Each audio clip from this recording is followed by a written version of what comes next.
ইংরেজি খবর ঢাকা কেন্দ্র থেকে রিলে করে শোনানো হলো। বাংলাদেশ বেতার সিলেট। এবারে শুনবেন স্থানীয় সংবাদ।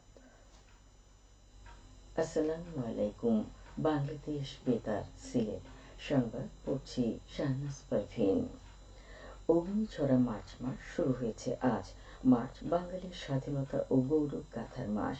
৭১ মাসে বাঙালিরা প্রতিরোধ গড়ে তুলেছিল পাকিস্তানি হানাদার বাহিনীর বিরুদ্ধে।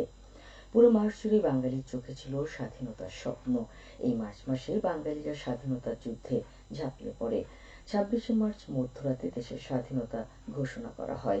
সারা দেশের মতো সিলেটেও বিভিন্ন কর্মসূচির মধ্য দিয়ে আজ মহান স্বাধীনতার মাসকে বরণ করা হবে। এতে বাংলাদেশ বেতার সিলেট কেন্দ্র সহ সরকারি বেসরকারি বিভিন্ন সংগঠন ও সংস্থাগুলো নিয়েছে বিশেষ কর্মসূচি। সারা দেশে অপারেশন ডেভিল হান্টে গত ২৪ ঘন্টায় ৬১৮ জনকে গ্রেপ্তার করা হয়েছে। বিশেষ এই অভিযান সহ অন্যান্য অভিযানে গত ২৪ ঘন্টায় মোট ১,৪০৪ জনকে গ্রেপ্তার করা হয়েছে। গতকাল সন্ধ্যায় পুলিশ সদর দপ্তরের AIG media and PR Inamul Haque Sagar এ তথ্য জানান।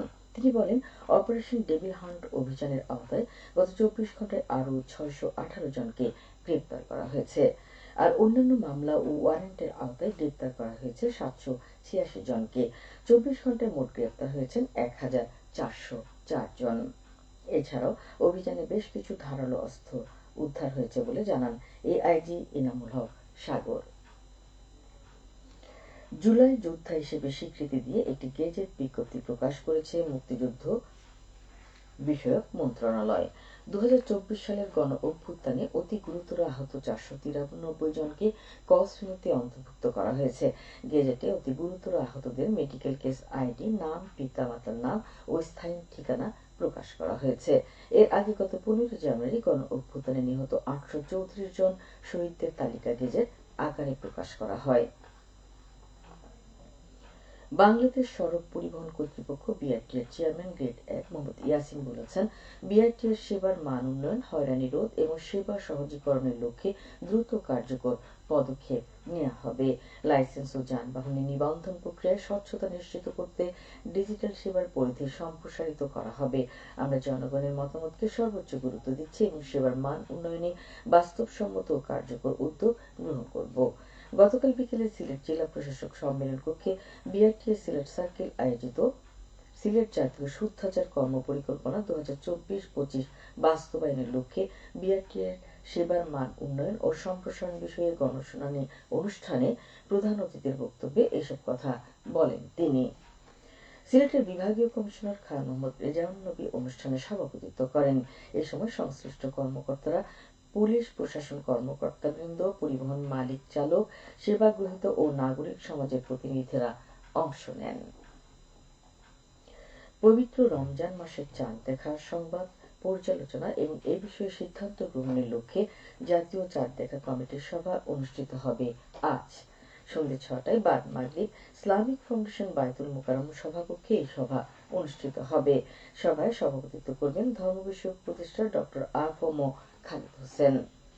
বাংলাদেশের আকাশে কোথাও রমজান মাসের চাঁদ দেখা গেলে তা টেলিফোন ও ফ্যাক্স নম্বরে অথবা সংশ্লিষ্ট জেলার জেলা প্রশাসক অথবা উপজেলা নির্বাহী কর্মকর্তাকে জানানোর জন্য অনুরোধ করেছে ইসলামিক ফাউন্ডেশন।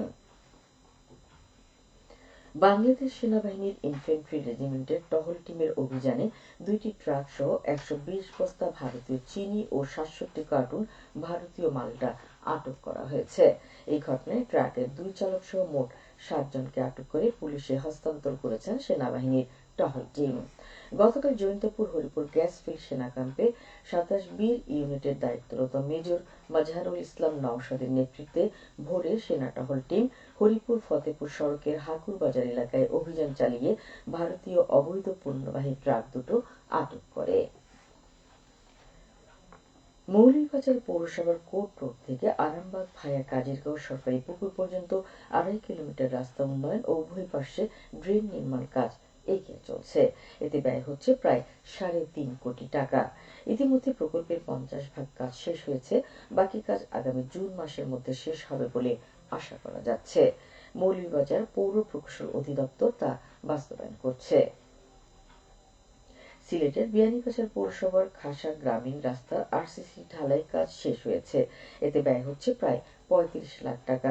পৌরসভার নিজস্ব অর্থায়নে এটি বাস্তবায়ন করে।